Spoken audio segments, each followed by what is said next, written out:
Hi, everyone. Thank you guys so much for the response to having students create their own Lego minifigures. A teacher approached me a couple weeks ago and said, "Hey, I'm reviewing 3D shapes in my class, and what ideas do you have for me?" And so this is kind of what we came up with. So in this video, I'm just going to walk you through how to actually build the Lego minifigure and some of the things that I told the students.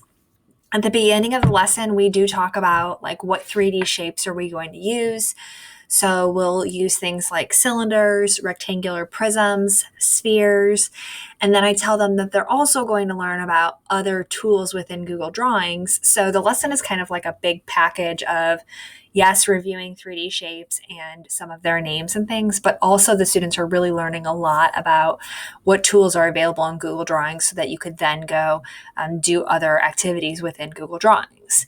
Now, you could modify this lesson and already create like the outline of the Lego person and then just have the students customize like what that person looks like. This maybe would be good for like first grade, second grade on a Chromebook or something, but for third grade, we actually did it from scratch and everybody's looked a little different and that was totally fine. So let's get started with our Lego minifigure. So we actually started with the head. So I'm going to come to the shape menu and we're going to choose can. So it's called can. Students thought it looked like a marshmallow, but we want to make sure that we're using that language cylinder because that's something that they're used to. So the nice thing, I'm actually going to make it kind of big right now because I want to show you what we had to have some of the students do eventually. So we make our nice marshmallow. Now, if my students made their marshmallow that looks like this, that really doesn't look like a Lego head. I did pull up a picture of a Lego minifigure, or if you have them, maybe bring them to class that day. But I pull up that picture and I want it to look like the picture. So I'm going to make it a little wider. And then the other thing that I'm going to do is I'm going to take this yellow diamond right here and I'm going to pull it up a little bit. So, and it kind of tilts that head a little.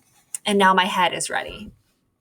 If I want my Lego minifigure to be bald, I can add another cylinder right on the top. And then when I click on this, it's going to actually line up and that red line is going to line up with the middle. And so now I have a little Lego piece. Now this is going to drive me nuts because I think it needs to be just a little bit bigger. There we go. Now I've got a Lego piece. So I can make my Lego figure bald. I'm not going to make mine bald. We'll put hair on ours in just a second. But now I'm going to go and create the neck. Now the neck for a Lego minifigure is actually kind of wide. So we'll create another cylinder that's a little wide and then we'll line it up. But the problem right now is layering, right? And I talked to the students about putting clothes on and that it's important to layer properly. Right now, the head is behind the neck. So we need to bring that chin forward. So I teach the students to do control and then the up arrow. So control up arrow. And that is going to bring our head forward. Okay, so now I've got a head and I have a neck right underneath it. And so now we need to create that body. So the body of a Lego minifigure is usually like a trapezoid, so like a trapezoid prism, but we used a rectangular prism instead. It was close enough for us. And I will bring that down quite a bit. But as you can tell right now, it's not really the shape that I want it to be.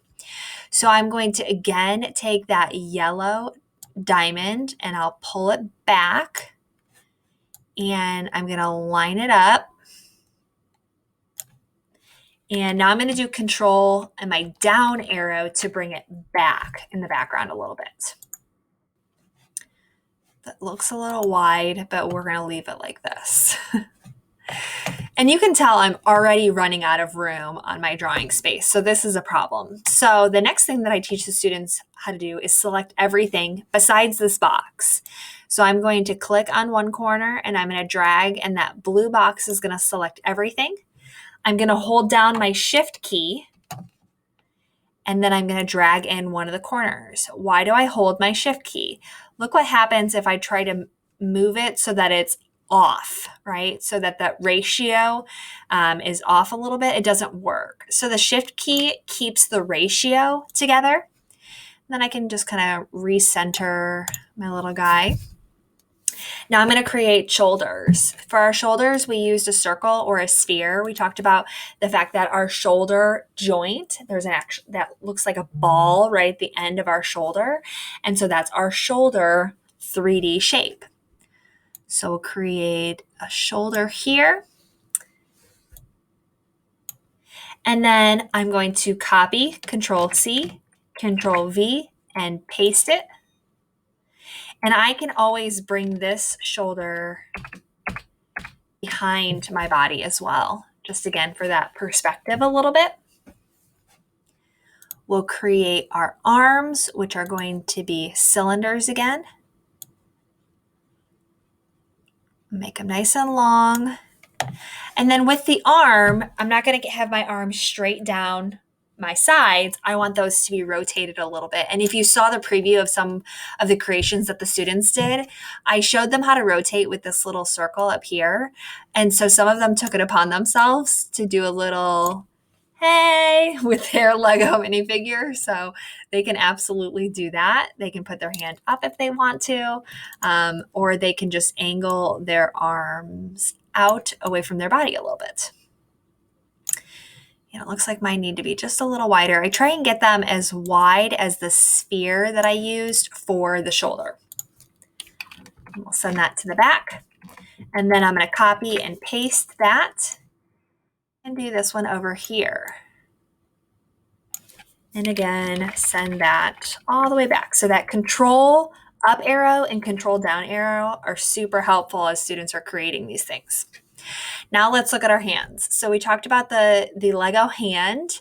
It's kind of like a cylinder, but the middle has been taken out, so like a donut, and then somebody also took a bite of it. So we call those noodle hands. We don't have a 3D shape for our noodle hands, but we do have a block arc, which is going to be a 2D shape, and it's going to give students that same illusion. And we'll angle that. Match it up, copy, paste, angle this one, bring it up here. And so we're starting to look a little bit like a Lego person. My head is not quite the right size. There we go. That looks better to me. Yeah, that looks like a Lego. Now we're going to do pants, and then we'll finish off with shoes. So our pants are going to be rectangular prisms. And now I'm going to try and get as close as I can to the right pant, which means that I need one leg and then a copy and paste of another leg. But we can always make adjustments. So I'm going to go about halfway, we'll say, and then I'm going to go down. But right now, the depth of my pants is not the same as the depth of my shoulders. So I need to bring that back just a little bit, which is going to actually widen my pants. I'm going to bring them up and control my back arrow all the way down. So that looks pretty good. I'm going to copy and paste that and put this one right next to it and move it to the back and make sure it's on the edge there. Now, usually Lego minifigures don't have a thigh gap, so we're going to actually put these together a little bit.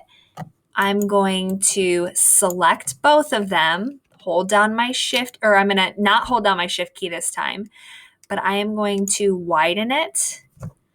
And that got it pretty darn close to looking like Lego legs. And then the last piece we did was we just added the front of their shoe. So just a little rectangle right here at the front. I'm going to bring that forward a little bit. And then copy and paste it again. So here's my Lego minifigure, and I'm going to design it. Oh, I do need to add hair. So let's add hair real fast. This is teaching the students how to use that polyline tool. So I did actually teach them how to zoom in first because I think that is helpful. And then in our line menu, we used polyline. And it just depends on how you want to create your hair. Now, I have a side part because I'm apparently old and I have long hair. So I'm going to create one half of my head and then I'm going to create the other half of my head. So I'm going to go kind of to the side here. And with the polyline tool, basically you're connecting the dots. So I'm going to do it over here real quick. So you can see this is the polyline tool. I'm going to go from start to finish and then it's going to create that shape. So I start with my part. And then we'll just kind of move down the side of my face, give myself some nice long hair, and move back up all the way to the back of my head. There's one side. Now I'm going to do the same thing on the other side. Move down that part, down the side. Hopefully my hair is even, or I got a little quarantine cut. And now I've got two pieces of hair. I'm going to move these together just a little bit. So I've got my two sides of my head. Now students could make their hair spiky. If I don't really like the shape of this, maybe I want to make it a little wider because I want it to actually go over the side of my face, like my cheek, then I can adjust these. I can always redo them if I need to. But there is my hair. So my hair has been created. Let me zoom back out and I'm going to speed up this part of the video and I'm just going to show you me kind of designing it. So what I'm doing when I'm designing it is I'm selecting a part of my body and then I'm using the paint can tool here to change the color of it and most likely change the outline color too. So there's that purple arm now, and I can do the same thing on the other side. So I'm going to speed up this part and then I'll come back and show you the rest of this activity.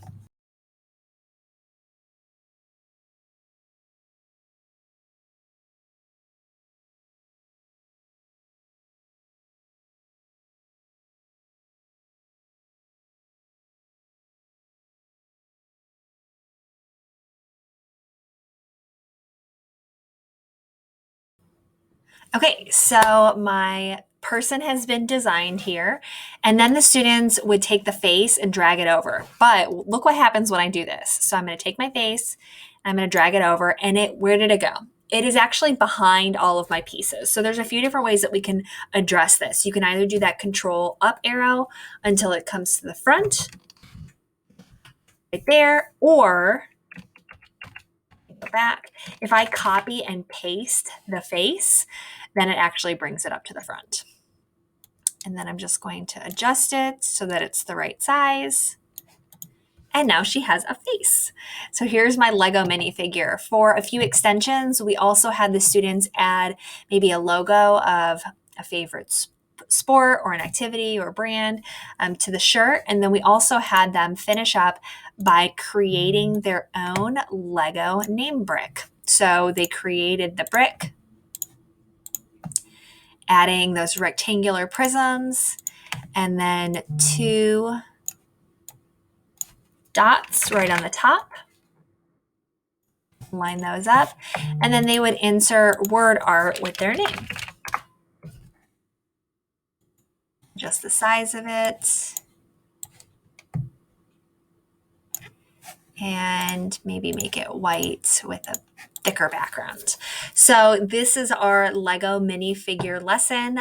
We had students turn it in via Google Classroom, and they of course then filled out all of this information as well. You could also have them maybe use Flipgrid and do a screen recording and have their person talk, or they can describe their person, something along those lines. I hope you guys enjoyed this little mini lesson. Of course, if you have any questions, feel free to reach out to me.